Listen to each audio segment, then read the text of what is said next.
Well, it happened today. Sony Pictures has finally released a new trailer for Spider-Man Across the SpiderVerse. It's pretty clear that Miles Morales is going to cross paths with lots of Spider people, and based on this trailer, many of them are absolutely not fans of Miles. Let's take a couple minutes to break down the trailer, some of the new characters, and what Sony has brought us today.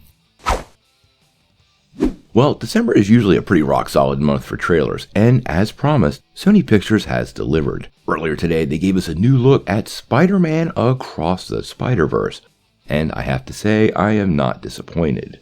Now, in case you didn't know, this sequel was scheduled to be released this previous October, but they appeared to be behind on their production schedule, and then it got pushed to summer of 2023. Now, I have to say, the new trailer was a ton of fun, and we did get some peeks of a lot of new characters. We saw the return of Peter B. Parker from the first movie, which is absolutely great, a new look at Spider-Man 2099, quite a few appearances of Spider-Woman, and, amazingly, an almost uncountable number of Spider-Man variants, who fans are absolutely going to spend hours over the next couple of days identifying. During the trailer, I actually spotted the Iron Armor version of Spider-Man, several Spider-Men from the video games, the Bombastic Bagman, and several others. The trailer itself was a lot of fun. Now, the biggest thing I took away from the trailer, though, was the narrative. The visuals were great, but clearly, once again, this story is going to be focused on Miles. His interactions with his mother at the beginning of the trailer, I think, are really key, and the theme of the movie is going to be Miles not losing who he is. Whatever challenges face the character in the upcoming trailer, they're obviously going to be big. We know the Spot is going to be the main villain, but it also appears he's going to have to square off with lots of other versions of the Spider character, probably challenging who he feels he really is. This movie appears to be another great outing from Sony.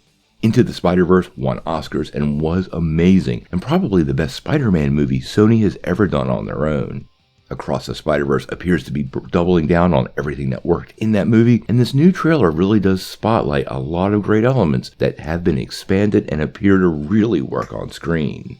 Now, this is part 1 of 2, and I do suspect this movie will end with a cliffhanger, but what that's going to be, the trailer really didn't clue us in. The only downside to the trailer, I think, might be not very many big plot-oriented details have been revealed. This is ultimately better for the viewing experience, I guess, if you can generate excitement, but I do want to kind of know what's going on with the movie and where they're taking the Miles character. I also found it sort of funny they used a lot of footage from that first trailer we saw several months ago, kind of suggesting they might be still lagging on production, but let's not dig too deep into that since the release date has not been moved.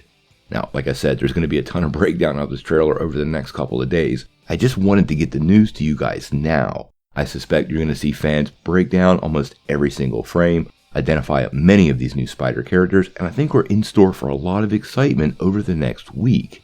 I'm going to limit how many follow-up videos we do, though. I think we should probably wait until most of them are identified. Maybe we can do a countdown or so in about a week. But until then, I am really curious on what you guys think about this trailer. How did you like the new trailer for Spider-Man Into the Spider-Verse? And did you spot a variant that has you particularly excited? Tell me what you think in the comments below.